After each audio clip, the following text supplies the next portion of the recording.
I'll just be looking at you right there, camera guy. So welcome to our first video of the Nutrition Challenge series of videos that we're going to produce every week. I'm here with my friend, Dr. Dan Cooper, a wellness physician who is the owner and operator of Revolution After Dust Off. Correct. It's a wellness education company. And we're going to talk to Dan today. Dan has a lot of really good information on all things wellness, and today we want to specifically focus on sugar with respect to how it affects your body and how it affects your brain. It's the one thing in our nutrition challenge that we're going to avoid at all costs. And since there's so much question about what sugar actually is when we look at our food, Dan's going to help us figure that out. Yes. There are some good sugars in foods, found in foods, right? So sugar is sugar. It just is what it is. However, what accompanies that sugar differs greatly. You can have sugar in the form you would think of, granulated sugar, no nutrients, just the calories. And then you have a berry, say a little blueberry, and it's got a ton of micronutrients that go right along with that calorie. So sugar is sugar, but what accompanies the sugar is widely different. Okay. Why don't we avoid fruit? Why does it say in our prescription to eat some fruit but no sugar? Okay. So nutrient density is the one main drive we're going to do with that concept. If you're going to have carbohydrates, they require certain nutrients to be assimilated and digested. So if you don't provide those with the food, it's going to steal it from your body from some other stores, and it's not available for use. So that's what fuels the ability for your body to go through all the biochemical processes that it does. And if you care about recovery, you need nutrients for recovery. If you care about cognitive performance, you need nutrients for that too. So any of the processes that your body does require nutrients. And so if you're eating foods that are very nutrient devoid, you might be full, but you're actually nutrient-wise starving yourself.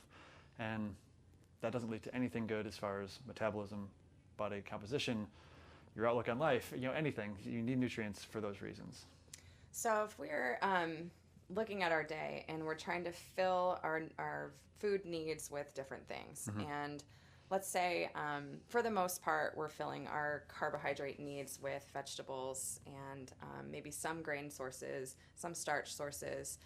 Can you maybe take us through what is the difference if I were to choose, let's say, a fruit, different kinds of fruit, obviously Okay. different nutrient values Right. and things like that, and then let's say we have a bowl of oats, and then let's say the last one is a Pop-Tart. Okay. So obviously all of them contain some form of sugar, Right. They're carbohydrates. For So sure. the body is, if what you're saying is that when we eat it, we're going to at some point digest those all down to one same molecule, right? Yeah. So like anything else in life, there's a spectrum. We've got a spectrum of quality of nutrients in our foods, just the same as we have quality in a lot of other spectra in our lives. So in the carbohydrate spectrum, and fruits to starches to Pop-Tarts, so small berries. So you have a lot of surface area per volume in a small berry, like a raspberry or a wild blueberry. A lot of the nutrients are provided in the skin, so you have more skin per volume. And so just by having more skin, you have more nutrients. And then you move on to something like a melon. A melon tastes wonderful. Much less nutrient dense than the berry. Now you have a very large volume, less surface area per volume. So now you have more sugar, less nutrients. Then you go into starches. So the difference between a starch and a sugar is just that a starch is a multi-chained sugar. So in its chemical composition that may or may not matter to you, it's just a bunch of sugars linked together. So when you digest that, the digestion process is the breakdown of food. And so it's the breakdown of a starch, in this case, into sugars. So in order to absorb it across your intestinal membrane, it's got to be in the smallest component anyway. So as far as, is a sugar better than a starch? By the time it gets absorbed, it doesn't matter. So caring about the nutrients provided per sugar is a much better measure for is this a high quality choice or not. The Pop-Tart sucks. It's got a lot of problems with it. Nutrient totally devoid, but also there's chemicals abound in a Pop-Tart that are health deleterious just on their own. Plus, from a nutrient standpoint, it requires nutrients to detoxify some of these compounds that are in a Pop-Tart and other junky foods. So you're actually using more nutrients by far to deal with a Pop-Tart than you are deriving from it. True. Let's say we eat a very desirable carb, a berry, or Okay. a bowl of berries, something that fits the profile for how we're trying to eat. And when we eat the berry, can you kind of walk us through a simple way of like what digestion for that item is like? Sure. Digestion for a berry is much simpler than a starch just because there's no starch in the berry. You do have a little bit of fiber in a berry that won't be digested. So as it starts, you throw it in your mouth, you chew. There's mechanical digestion happening. You're breaking it down via mechanical means, the chomping of your teeth. You're releasing a lot of the compounds from the skin. And if you had a little starch in there, salivary amylase is an enzyme in your mouth. They'll start breaking down starches to simple sugars. Goes into the stomach. Not a lot of digestion happens with a berry in the stomach. Mostly protein and alcohol are what are digested in the stomach. Then you get into the small intestine. You start to throw in enzymes and all kinds of digestive stuff that breaks it down further. Simple sugars, it's a chemistry lesson. Doesn't really matter. In berries, you're mostly simple sugars anyway, so they don't have to break down very far. The nutrients are just kind of extracted and packaged so they can be absorbed. And that's kind of your deal with a berry. If you go into a starch, there's more processes because you have to break it down into smaller constituent parts in order to absorb it. And with that, there's more time that starch is in the gut. So I know this isn't part of this question, but it is important. If you have any kind of gut dysbiosis is the term, it's an imbalance in gut flora, and you'll notice that you have this. Some of the symptoms would be you eat starchy foods, you get bloated. You get any kind of like big energy drain, that's a good sign that you have it as well. If you have a mood swing when you eat starchy stuff, those are all real common symptoms of having dysbiosis. So if that's the case, these starchy carbs that linger longer in the gut while they're being broken down into their small parts, they have a higher potential to ferment and feed those pathogenic bacteria, the bad guys that are causing you your funky gut. So I heard you say that you can have some mood swings and things like that if you're eating starchy foods. So when we talk about starchy carbohydrates, we're talking about grains? We're talking about sweet potatoes? So potatoes are an interesting option for the starchy because yes, raw potato, totally starch. However, when you cook it, the cooking process starts to break that down into sugars. That's why like a sweet potato gets sweeter the longer you cook it. When it's a mushy sweet potato, it's very sweet. When it's raw, it's a crunchy, not very good tasting potato because it's very starchy. So you do break some of that down. Really, I think a lot of people are knowing and understanding what sugars do in the brain with all the new brain health studies, how they're extremely addictive.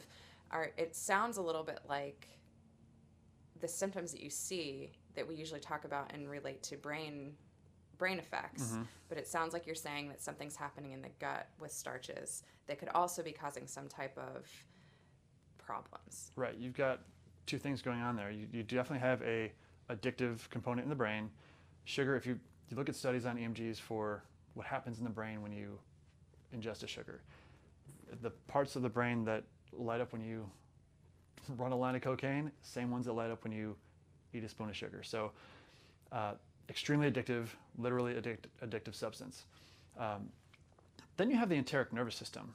Enteric just means gut oriented. So there's a huge network of nerves that are associated with the gut, and they're very strongly influenced by the gut flora that are present in the gut.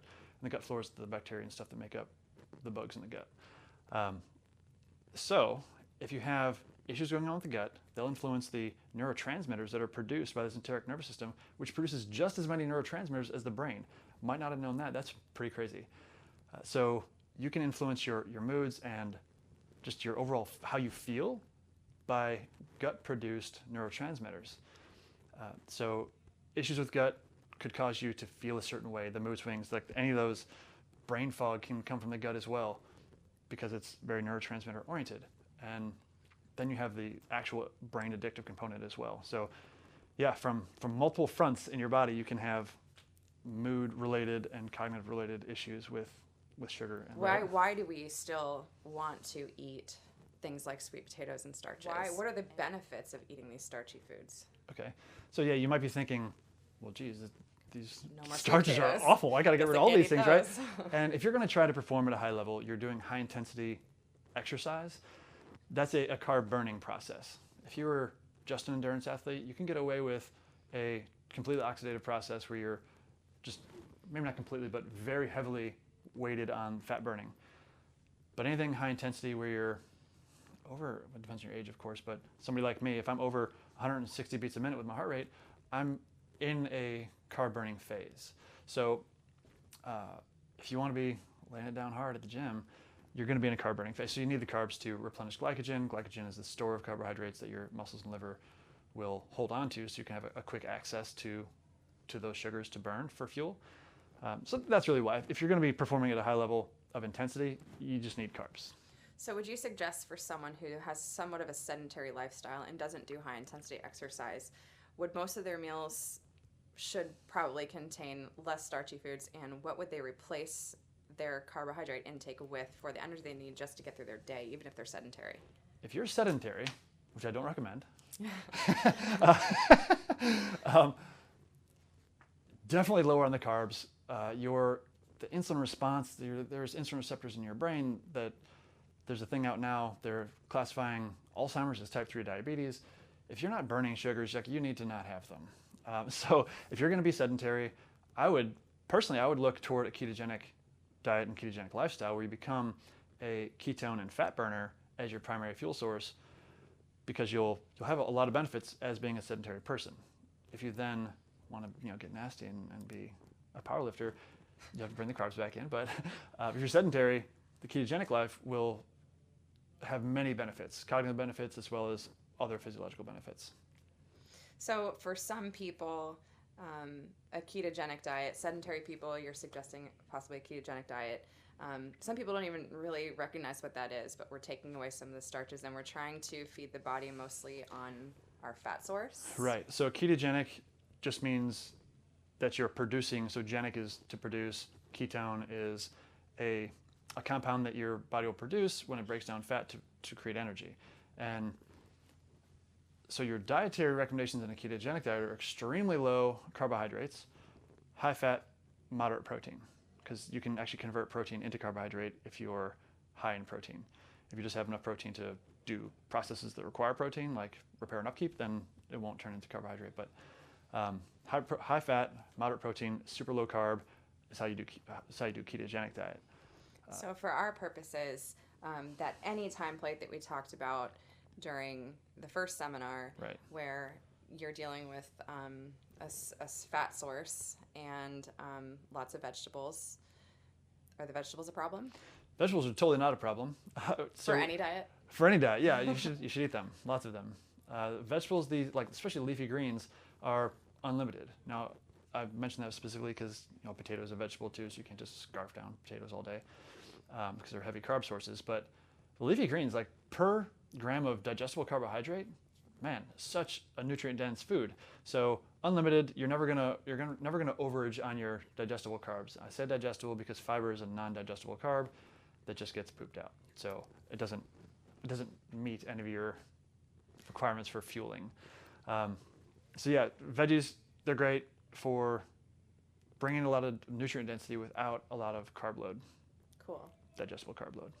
So nutrient density, and with respect to fiber, that'll probably be a really good segue into when we talk about fat quality. Fat quality, I am so excited to talk about fat quality. It's important, so important. That'll be for another video.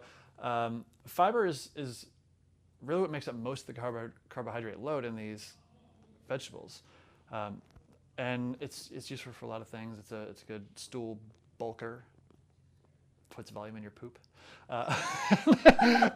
And that's important because if you're not passing stool, then you're just having a sluggish digestion or a sluggish elimination system. Things can happen that are not good. So you want to be having things come in and go out on a regular basis. So fiber helps with that. So if you're eating Pop-Tarts, that's probably not what's happening. Pop-Tarts are like glue in there. No, it doesn't help with that at all. And what about the harmful chemicals? For my diet and for Chef Rex, the company we're starting, there are only two things that we completely exclude, and it's added sugars and harmful chemicals or any kind of chemical that we cannot understand. Right. And doing the best that we can, obviously, with the way that food production is here in the United States, it's not easy to come by, but it's something that we should be reaching for. Can you talk a little bit about what chemicals, since there are such a wide range, maybe just go generic on random things that you might find, like preservatives, for instance, in food, and why to avoid those as well. Is it the same thing as typically as avoiding high levels of starchy foods? The reasoning is different, of course, but your like focus on avoiding them could be similar. So the chemicals in our food supply, man, it's intense. It's freaking intense. So ideally, if you know a farmer and you know how they do things, that's awesome. Use them, and you approve of what they do, obviously. There's preservatives, there's artificial colors, sweeteners, just all kinds of stuff that we throw in foods. There's flavor enhancers. There's a class of compounds that are excitotoxins, like MSG is a good example of an excitotoxin. So are the artificial sweeteners. They excite neurons to the point where they die. Totally unacceptable. It's completely unacceptable. So you're killing your brain cells. You're killing your brain cells with these excitotoxins. So artificial sweeteners, cut them. All these chemicals, and this is kind of a general concept of allostatic load. Allostatic load is a term describing the sum of stresses on an organism. And the stress, so you have a finite ball to deal with all the junk in your life, whether it's nutritional stresses, whether it's temperature stresses, physical stresses, emotional stresses, electromagnetic stresses. There's all these things that come into your life and draw from your ability to deal with it. And say you're a stud in the gym. You exercise, perfect form, just the right amount. You're never overtraining. You're not undertraining. You're awesome, right? And your diet's killer, nutrient dense, no sugars. It's just a killer diet. But you're a total stress monkey. You live underneath a cell phone tower, and you hate your job and your family. And also let's throw another one there for the chemical side of things. Use dryer sheets, scented candles, and Glade plugins in all your rooms. So those are endocrine disruptors. Might not have known that. All these artificial scents. I was going to stick with diet. I like my Glade plugins. But the point is that if you have areas of that allostatic load, the draws that are taken away from your finite ball that aren't good, and they're just drawing a lot out of that ability to handle overall stress, then you don't have as much reserve to deal with these other areas. So if you've got chemicals in your food, it's a load on your detox systems. It is poisoning various cells in your body. So just don't do it. It doesn't make sense. And so the best way to fight that, if you are, because most people trying to find balance in their life that aren't that person yet who is eating that awesome diet and taking care of themselves, do the vegetables somehow, and the berries and the good choices for carbs, are they counteracting some of the bad choices that we make? Of course. So there's a spectrum, like we talked about. There's a spectrum for everything, and diet is that same concept. If you're way over here on the junkie side, and this is just like super perfect over here, if you're here and you go here, that's better. If you're here and you go here, that's worse. So it's the same thing. You're here and you come here, you're doing better. And that's how these things should be. Unless you're in some end stage disease state where you're going to die and you have to do a complete life overhaul or else you die, then add a few things in. Once it becomes comfortable, add in a few more. Once that becomes comfortable, you add in a few more. And before you know it, you have this wonderful lifestyle that you very comfortably, incrementally grew to. And then these things do over time become enjoyable for most people just due to the simple fact of what is actually chemical processes happening, not only in your brain, but in your gut as well. Yes. So that some people have that misconception is that these are limiters. These are things that detract from the enjoyment of life. And that's really the opposite of what's happening. When you become healthier, when you have less of a load on all of your systems, you just feel better. And when you feel better, you feel better. So yes, any of these healthy lifestyle things, they're geared toward enjoying your life more and having a better experience of life. So these are techniques to have a better experience for life. Well, I'm glad you said that, because I think that a lot of us, including myself, are kind of stuck in this frame of mind where you think to yourself, my fun zone and my enjoyment is sugar and chemicals, right? And that's a pretty common thing. Yeah. So I guess basically what we're saying here is that if you limit those things and put some of your time and energy into making the other things fun, Right. and really paying attention to and doing enough of these healthier things, that your mindset will change just based upon Those other things, the sugar, the chemicals, and for some reason in my mind, I have a feeling you were talking about alcohol when you said chemicals. These are things that make you feel bad intermittently. That's why you do them. You feel crappy and you're like, oh, you know what will make me feel better? Is this addiction that I've got.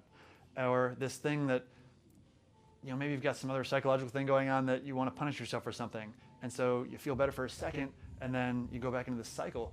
When you start eliminating these things by doing these better lifestyle habits, and you kind of push them out and you just feel good all the time. And so you don't have to have these up and down swings of trying to feel better with the bad thing because the bad thing is making you feel bad. And so it's just like this bad cycle. Right. So the even keel, good feeling is what we're looking for. Okay. Awesome. I think that's all I got. Cool. Thanks. Hope you liked it. And we'll see you next time. See ya.